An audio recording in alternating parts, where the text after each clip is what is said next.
We are in the mother-in-law suite now, which is in the hangar. You have one bedroom here that steps down. And then they have a little loft area up there with a closet. And he has stated he has rented this out before for $800 a month and also has it on Airbnb for extra income. It's a pretty good sized living room.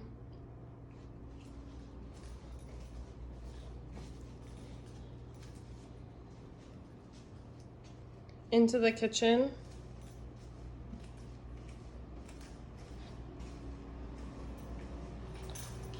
This does have one bathroom, walk-in shower. Again, this is in the mother-in-law suite, which is located in the hangar.